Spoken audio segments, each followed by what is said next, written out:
Hello, today I will be showing you guys how to find the momentum, initial to final momentum, as well as the initial and final kinetic energy, and then calculating the percent difference between the two. Okay, so now I will insert a clip of what my collision looked like. My collision was inelastic, and it was where one car catches up to the other. And yeah.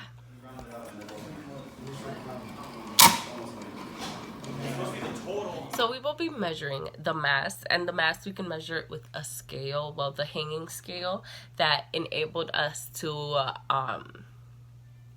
hold up the cart, and then from there on we just held it on, and it showed that it was 0.52 kilograms for a single cart. And then we will also be measuring the velocity, and we can measure this through the photo gate, which we place before the collision, like before one cart catches up to the other, and then after they are together through the magnet.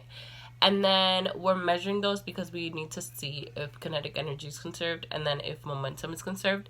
And because momentum is equal to mass times velocity, we need to know the velocity, which the photo gate does. And then for kinetic energy, we need to know mass and then velocity. So yeah. And then let's see.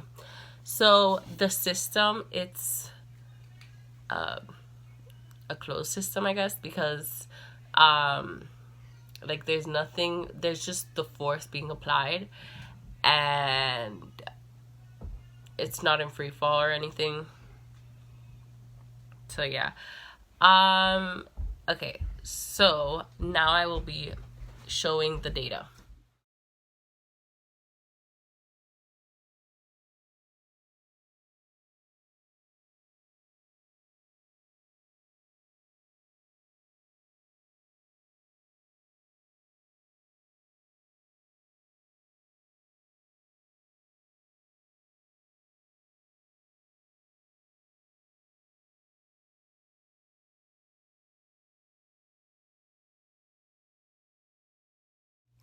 Okay, so for the initial momentum, the overall initial momentum, we found that the mass for the cart, for a single cart, was 0.52 kilograms, and then the velocity was 0.6 meters per second.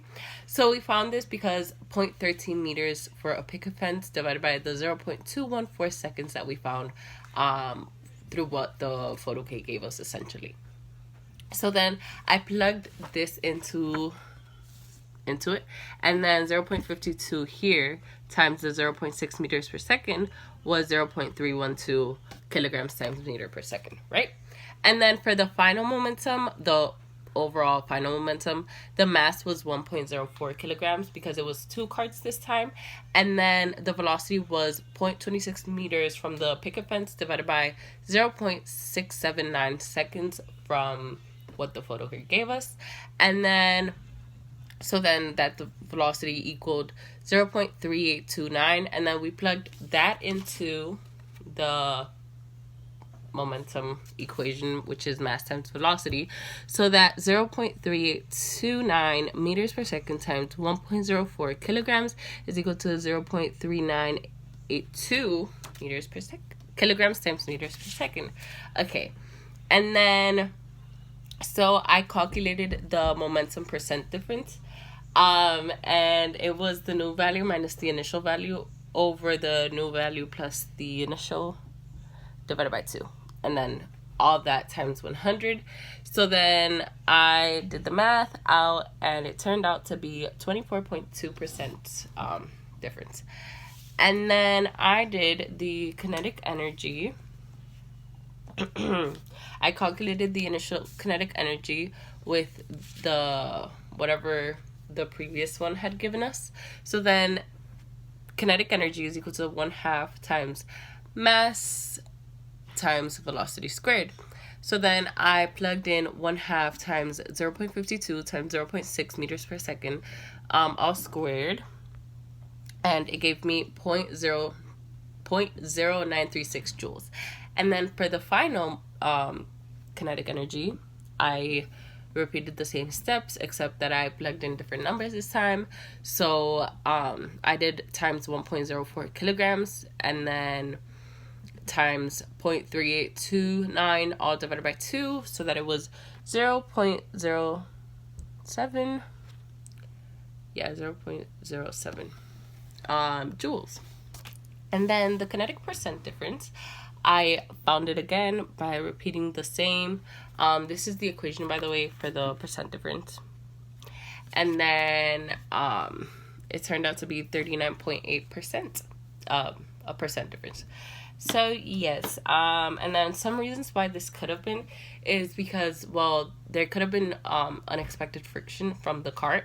So we assumed that friction would be negligible, or at least there would be a very low amount of friction, but there could have been more than we had anticipated. And then some reasons why kinetic energy might have not been conserved is due to this friction as well. And yeah, this also could explain why momentum was not perfectly conserved.